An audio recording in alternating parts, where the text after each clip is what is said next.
Well, welcome to the last installment of Insomnia, What Keeps You Up at Night. And it is impossible to do a 5-part series like this without having some experience with the subject matter.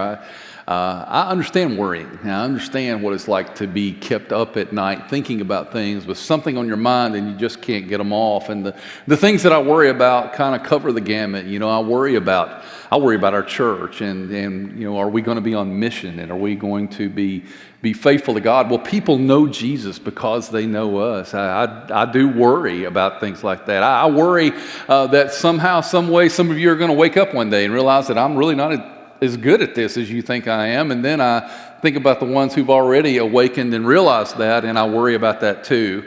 And then I worry about marriage. I've been married 33, going on 34 years, and it's not that I have a bad marriage, but marriage is tough, and it's for grown-ups, and it's always really, really difficult. The reality is, though, that's an inverse order.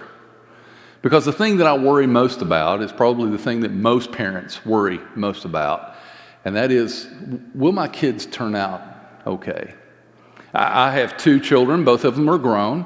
I have a daughter who's 26, a son who's 23, and they are unique individuals. And when I say unique, that's not always good, but it is unique. And those of you who know them know that is the case. And as I stay up at night worrying about my children with this case of insomnia, I begin to realize that God understands what it's like to have kids as well. The Bible begins with an amazing story of God and his kids where he creates everything that we know. He creates water, land, vegetation, animals. He creates Adam, and from his side he takes his most beautiful creation, woman, Eve, and he places them in this utopic society, this place where everything that they would ever need, they would always have. And he speaks to his children. He says, all of this is yours except for that one tree, to which you know they both responded, which tree is that? That's what kids do, right? And as the story goes along, even though they were told that if you eat from this tree of the knowledge of good and evil, you will surely die, Eve eats. Adam stands by, watches. He does the same. But the funny thing is you know what their curse was? They were given kids of their own. That was their curse. I mean, you look at it, there's a lot of things in there, but the curse was they would have their own kids, and they were going to understand all the heartache that God would understand, the heartbreak that God would understand.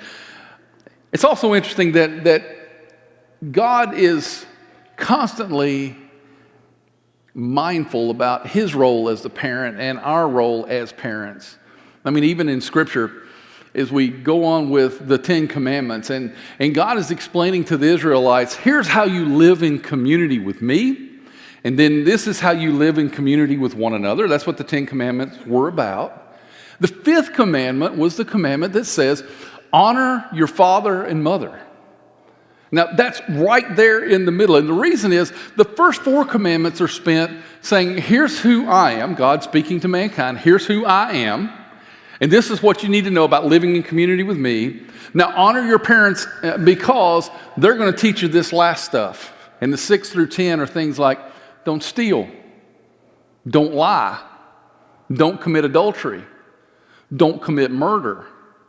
Because, see, that 5th commandment is placed there strategically to let us know, as well as our children, that God says parents are this buffer between God and teaching our children to live a life that is right in the culture and in society. The Apostle Paul puts it this way in Ephesians chapter 6. He says, children, obey your parents in the Lord, for this is right. Honor your father and mother, which is the first commandment with a promise, so that it may be well with you and that you may live long on the earth. And I didn't say this in the first service, but my dad used to read that to me and say, if you don't mind me, you will not live long. But that's not what he's saying. He's saying, honor your father and mother because they love you, and it's their responsibility to show you how to live well in this life, to live this life that Jesus calls abundant in John 10:10, that he came that we would have life and we would have it abundantly. And so what we find here is that parenting is that buffer between God and mankind to teach us how to live good lives, right lives in this world.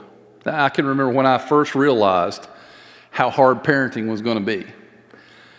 So when my first one was born, you know, we were in the hospital. She was born in, actually both of my children were born in a hospital in Springfield, Tennessee called Jesse Holman Jones Hospital. It's now a prison. I keep telling them they were born in prison. But it was a great hospital, and when Sawyer was born, he was the only child in the hospital, so he got great care. But the beauty is when things went wrong and Melissa was in the hospital with Olivia, well, they just come get the child, take it to the nursery. And so when we get her home and Olivia starts crying, it's like, oh, where's my nurse? Who's going to come get this? Something smells bad. This diaper's got to be. And I remember the first diaper I changed. It was like diffusing a bomb. I mean, I wanted goggles and rubber gloves and the whole bit. And you know, I thought in my mind that I was bringing home this cuddly, sweet little thing that I would rock to sleep, and she would look at me and goo, and I had a 6-pound poop factory, and I didn't know what to do with that. And you know what? As I was telling somebody earlier, you know, when we're raising our children, things get better and things get worse. They always get different, and it always leaves us wondering, will our kids turn out okay? The thing I want you to remember more than anything else is this, that first and foremost, your children were God's kids before they were yours. That He loved them and He knew them and He knew everything about them long before they were ever your child. That they were on the forefront of His mind. Their picture was on His desk and on His refrigerator before they were ever a twinkle in your eye. That first and foremost, God loves your kids. And not only that, He loves your children more than you ever can. And so knowing that and thinking that and understanding those things, the question arises, when I'm worried about if my kids will turn out okay, when I've got that case of insomnia, which most parents get at one point or another, do I turn to God first or do I try to handle it myself? And unfortunately, so many times we try to handle things ourselves when we really should trust God and allow Him to work in our life. We'll talk about that a little bit more in just a few minutes. I want to talk about a parent this morning. His story is found in Luke chapter 8, and it's one that may be familiar to some, may not be familiar to others, and that's perfectly okay. It's the story of a man named Jairus. In Luke chapter 8, verse 40 through 42, we're told, and as Jesus returned, the people welcomed Him, for they had been waiting for Him. And there came a man named Jairus, and he was an official in the synagogue. And he fell at Jesus' feet and began to implore Him to come to his house. For he had an only daughter, about 12 years old, and she was dying. I will promise you that there is nothing that will bring a parent to their knees more than a broken child. Sick, hurt, bad choices, whatever it is, there's nothing that will bring a parent to their knees quicker than a hurt child. And in this particular case, Jairus was an official of the synagogue. He was a big deal. He had power in this land. More than likely, he was wealthy as well. But he had gotten to the point where all of his wealth and all of his power could do nothing to help his child. And he was at his last resort. So he comes and he speaks to Jesus. It's not the only time this has happened. It's not the only time someone had a broken child and came before the feet of Jesus to ask. In Matthew 15, it says, a Canaanite woman came from the region, came out and began to cry, saying, "Have mercy on me, Lord, Son of David. My daughter is cruelly demon-possessed." In Mark 9, 17 and 18, then down in verse 24, "Teacher, I brought you my son, possessed with a spirit which makes him mute. And whenever it seizes him, it slams him to the ground. He foams at the mouth, grinds his teeth, and stiffens out." And the boy's father cried out and said, "I do believe, help my unbelief." You see, nothing brings us to our knees like a broken child. And so when we start thinking about, will my kid turn out okay? Will my child be all right? The answer to that is quite simple. The answer is, I don't know. And you don't either. Because the reality is, at some point in our children's lives, they're going to make their own decisions. They'll have to live with the response. They'll have to live with the response to those decisions, but they will make their own decisions. The best we can do is try and hedge our bets before that time. The best we can do is try and create an atmosphere where they can make good decisions. It's a lot like someone trying to prevent a heart attack. If you want to prevent a heart attack and you don't want to have a heart attack, the best thing that you can do for yourself is to eat well, eat right, exercise regularly. But does that mean you won't have a heart attack? No, it doesn't. I've known people who seem like the picture of health and they dropped over with a heart attack. And I'm not saying that to be discouraging. Hey, welcome to Clear Creek Church of Christ. But I've also known parents who were great parents, who did things right, loved their kids, brought them up in the nurture and admonition, and their kids, it just didn't go well. Now, those stories aren't over yet.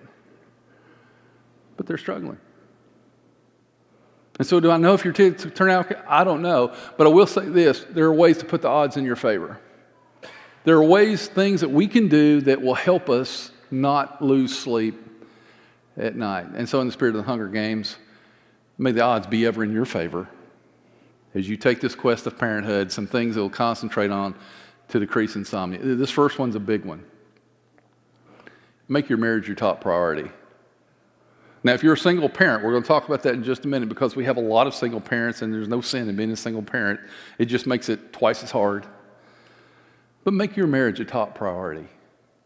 You see, we live in a culture where we've heard the term the nuclear family.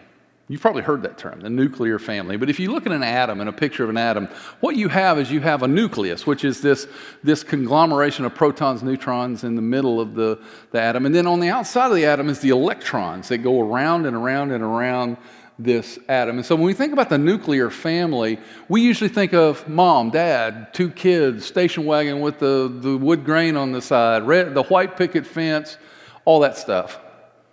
The problem is that in the nuclear family in our culture, the nucleus has changed.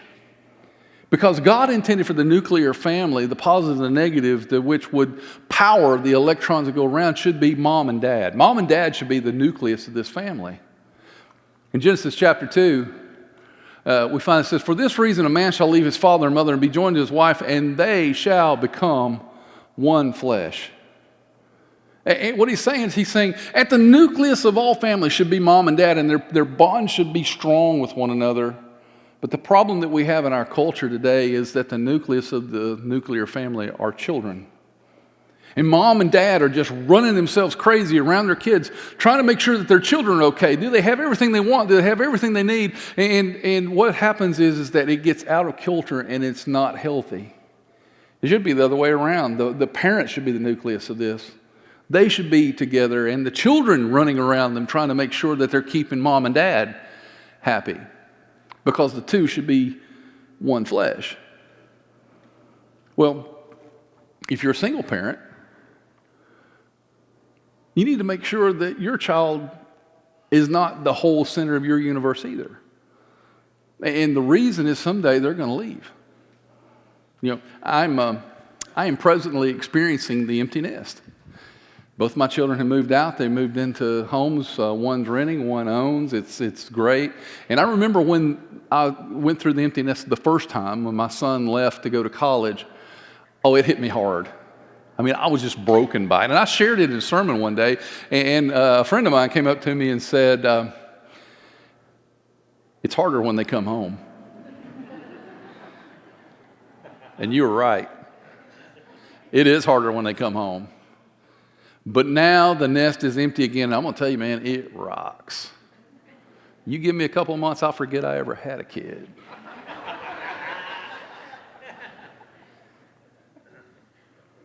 But you don't want to wake up one morning and look at your husband or look at your wife because you've spent all your time revolving around children and say, "What's your name again?"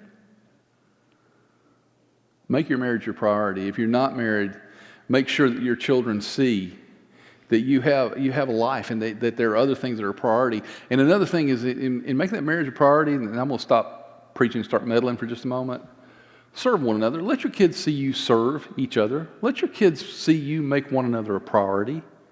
Because when they see that, they're going to know that that's what's expected later on when they enter into some relationship with someone else. Number two, teach responsibility and independence while they are still under your roof. Teach responsibility and independence while they're still under your roof. You know, the interesting thing is that every child wants responsibility and independence. Usually they want independence more than they want responsibility, but the reality is that within every child, they're going to want responsibility and they're going to want independence. Isn't it better to give them the rope while you still have your hand on it? Isn't it better to give them just enough rope to expand their responsibility and independence while your hand is still on it? Because the reality is, if we don't discipline our children, we don't train our children, I'll tell you who does it. Our police force will do it. Our prisons will do it. Society will do it. And you know what the difference is? They don't love your kid. And you do. You see, I have no illusions about who my children are. I've told you that before, and I'll say that time and time again. They're their own people, and they make some decisions that I just can't even explain. I don't even try. But you know, while they were at home, there were some things that we instilled in them that they still practice to this day. When they were in their early teens, we taught them how to do something really, really simple. We taught them how to use an alarm clock. All through high school, I never had to wake my children up. They were up and ready to go because they saw in their parents that early is on time is late, and late is unacceptable. They were always up and ready to go. We also taught them, actually I say we, not me. Melissa always taught them how to wash their clothes. From the time they were 12, 13 years old, they were responsible for washing their clothes and drying their own clothes and making sure that they had something to wear. And the funny thing is that my son, when he went off to college, he came home telling us stories about how he had to teach his friends how to use a washing machine.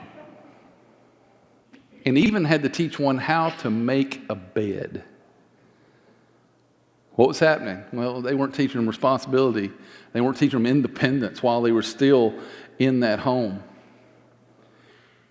Ephesians chapter 6, verse 4 says, Fathers, do not provoke your children, but bring them up. Teach them responsibility, independence. Bring them up in the discipline and instruction of the Lord. And we're going to talk about that second thing in a minute. But the thing is that Paul's implying that parents, fathers, are responsible for bringing kids up, teaching responsibility and independence.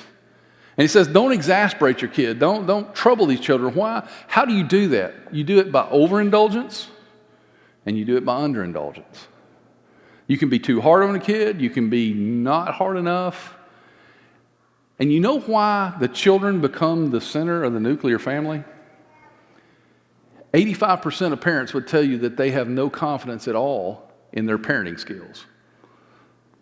None. And so it's easier to let the kid make their own decision and let them do what they want to do because the parent doesn't feel qualified to decide for them. We're to bring our kids up. We are to make sure that we're the center of that nucleus. And we need to teach them responsibility and independence. It's like teaching them to ride a bike. I don't know if you ever taught a child how to ride a bike. That's something that I have done. And you hold on to the back of the seat, and you run beside the bike, and you know when to hold on and you know when to let go. And that's the way it is with parenting. We teach them responsibility and independence by knowing when to hold on, knowing when to let go. And it's good to do that while we still have some control when they're still in our homes. Third is give them a spiritual foundation. You know, we make marriage our priority. We teach them responsibility and independence, but we want to make sure that we give them a spiritual foundation. And it is impossible to give anyone a spiritual foundation if you don't have that yourself. So we have to make sure that we have a spiritual foundation, and we also allow that spiritual foundation to rub off on our children. There are things that we think are important that are nowhere near as important as giving our children a spiritual foundation.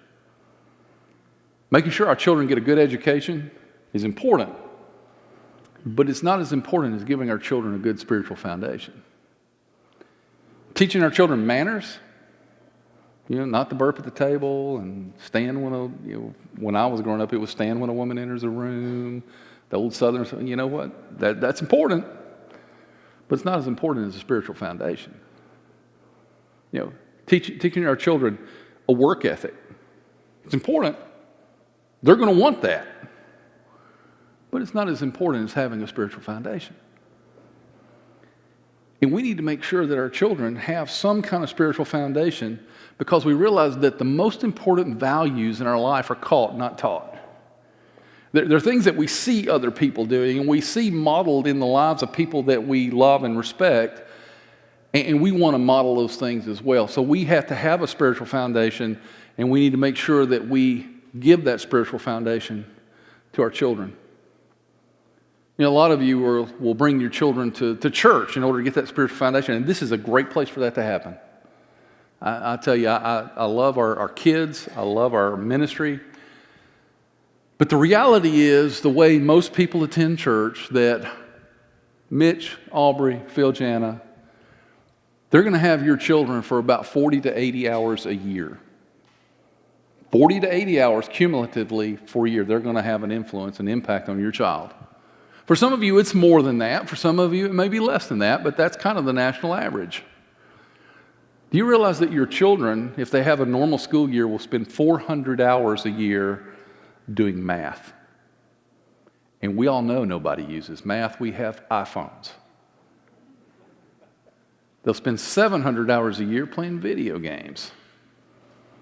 You know how much time a child will have with their parents a year? About 3,000 hours. So if you have 3,000 hours with your child, and we, Aubrey, Mitch, Phil, Jana, or even me, we've got 40 to 80 hours, guess who has the best opportunity to have some kind of spiritual impact on their child? It's parents. Craig Rochelle, in his book Weird, said it this way. He said, our greatest priority as parents is to gradually transfer our children's dependence away from us until it rests solely on God. We have to give our children a spiritual foundation. And for those of you who are like me, who have children who are grown and are finding their own way with their faith, the good news is this, is that 2/3 of the young adults who will stray away from the church will come back. And that number is getting smaller, but it's still about 66%. And grandparents, those of you who are out here that have grandchildren, here's a great statistic that just floored me. 40% of young adults share the same faith as their grandparents. Isn't that amazing? You have an influence, you have an impact, and use that influence, use that impact in order to give your children a spiritual foundation. I find in the story of Jairus how he wants Jesus in his home. In verse 41 and then 51 it says, and he fell at Jesus' feet and he begged him, he began to implore him to come to his house. And that's what we should be doing. We should be begging and imploring Jesus, be a part of our home. We want a spiritual foundation in our home. But be warned, in verse 51 it says, when he came into the house, he took charge. He didn't allow anyone to enter with him. He ran that show. We need to be people, we give our children a spiritual foundation, we invite him into our home, and we let him run that show. Last thing is this. We've talked about making our marriage a top priority, teaching responsibility, independence, spiritual foundation. This is the biggie. Never give up on them. Never, ever give up on your child. Time magazine has yet to come to the Davis household and say, we would like to have a photograph with the perfect Christian family. And the reason is because the perfect Christian family doesn't live there. We're just people just like you. And I have 2 children, probably like many of yours. They're finding their way, and they make decisions that break my heart sometimes. They do things that make their life harder. And I know it, and I encourage them, but all the knowing and all the encouraging and all the imploring only goes so far. Sometimes they're going to make disappointing decisions with their life. But I want to let you know, never, ever give up on them.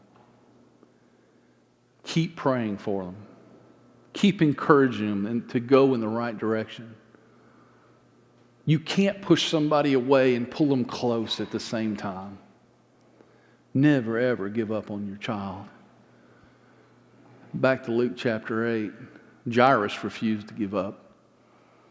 In verse 49 through 56, we read this. It says, "And while he was still speaking, someone from the house of the synagogue official said, 'Your daughter has died. Do not trouble the teacher anymore.' In other words, hey, you know what? Give up." But when Jesus heard this, he answered and said, "Do not be afraid any longer. Only believe, and she will be made well." And when he came to the house, he did not allow anyone to enter with him except Peter and John and James and the girl's father and mother. I think that's funny. Didn't let anybody in there except 5 other people and maybe the pediatrician. And now they were all weeping and lamenting for her. But he said, "Stop weeping, for she has not died, but is asleep." And they began laughing at him, knowing that she had died. "Your friends are going to tell you to give up. Your friends are going to tell you they've made these bad decisions. Just walk away and cut your losses." He, however, took her by the hand and called, saying, "Child, arise." Talitha is the word he used. And her spirit returned. And she got up immediately. He gave orders for something to be given to her. Her parents were amazed. I love this story because Jairus did the only thing that a parent can do. He trusted. When it was out of his control, when all of his power, when all of his wealth, when everything that he was could do nothing to help the situation, he did the only thing that was left to do. He trusted God with his situation. And her spirit returned. And my prayer is that for those of us who struggle with adult children that break our hearts sometimes, let's trust them to God. And let's hope that as he touches their lives, that their spirit will return to them. You know, the greatest struggle, and at least it is for me, the greatest struggle in trusting God with our children is that we trust a God who is intentionally sold out on the idea of free will. We're trusting God with our children, but God will allow our children to make their own decisions. Now, he'll put things in their way, and he will help them, and he will try to lead them in the right path, but ultimately it's going to be our children's choice. And we can do everything right, and they'll still make bad choices because that's what free will is. And do I know if they're going to turn out okay? I don't know. But here's what I do know about children. Our children will make choices that are hurtful. Our children will make choices that are dangerous. Our children will make choices that make their life harder than they have to be. And we can love them and we can encourage them, but at some point we have to just trust that we're going to love them and trust God, because no story is over until the last chapter is written. We don't know what God can do in our child's life. But you know what? If we'll do some things along the way, maybe it'll help us be at peace in our souls.